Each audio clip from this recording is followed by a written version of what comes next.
তো আজকে আমি এই ভিডিওটা করছি যারা উচ্চ মাধ্যমিক কমপ্লিট হয়ে গেছে এবং কোন দিকে গেলে একটা বেটার ফিউচার করা যাবে সেই বিষয়ে আমি একটা আলোচনা করতে চলেছি।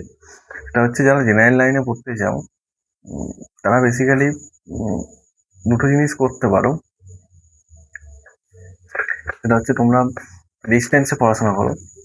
যদি কারোর ইনস্ট্যান্ট বা খুব তাড়াতাড়ি সরকারি চাকরি চাই, অবশ্যই তোমরা ডিস্টেন্সে ভর্তি হয়ে যাও এবং কোনো কম্পিটিটিভ এক্সামের জন্য ভর্তি হয়ে যাও এবং সেখানে দেখো 2-4 বছর বা 3 বছর, কারোর 1 বছরে হয়ে যায়।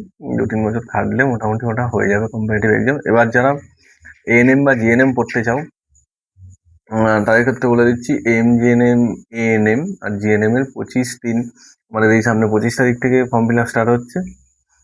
পোস্ট বেসিক বিএসসি যারা অলরেডি জিএনএম করে আছো এবং পোস্ট বেসিক করতে চাও বিএসসি, সেটা হচ্ছে 1/4 অর্থাৎ এপ্রিলের ফার্স্ট এপ্রিল থেকে শুরু হয়ে যাচ্ছে এবং বেসিক বিএসসি নার্সিং আর প্যারামেডিক্যালের ক্ষেত্রে 24/3/26 থেকে শুরু হচ্ছে, অর্থাৎ 24 তারিখ থেকে।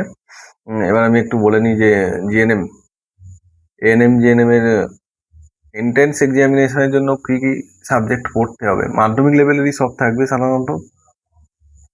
জীবন বিজ্ঞান থাকবে 9-10, এছাড়া ফিজিক্যাল সায়েন্স থাকবে 9-10, এছাড়া ইংরাজি নাম থাকবে 15 নম্বরের 15টি প্রশ্ন, অঙ্ক থাকবে 9-10 লেভেলে 10 নম্বরের 10টি প্রশ্ন, জেনারেল নলেজ থাকবে 10 নম্বরের 10টি প্রশ্ন,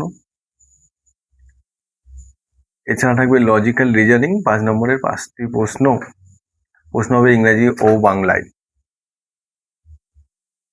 পোস্ট বেসিক বিএসসি নার্সিং কোর্সে ভর্তির এন্ট্রান্স এক্সামিনেশন হবে 7ই জুন, আর এমএসসি নার্সিং এর ক্ষেত্রে এন্ট্রান্স পরীক্ষা হবে 7ই জুন। অনলাইনে দরখাস্ত নেওয়া শুরু হবে 1 এপ্রিল থেকে। প্যারামেডিক্যাল ও অ্যালাইড হেলথ সায়েন্সের পোস্ট গ্রাজুয়েট কোর্স, সেটা পরীক্ষা হবে 14ই জুন। অনলাইনে দরখাস্ত নেওয়া শুরু হবে 7 এপ্রিল থেকে।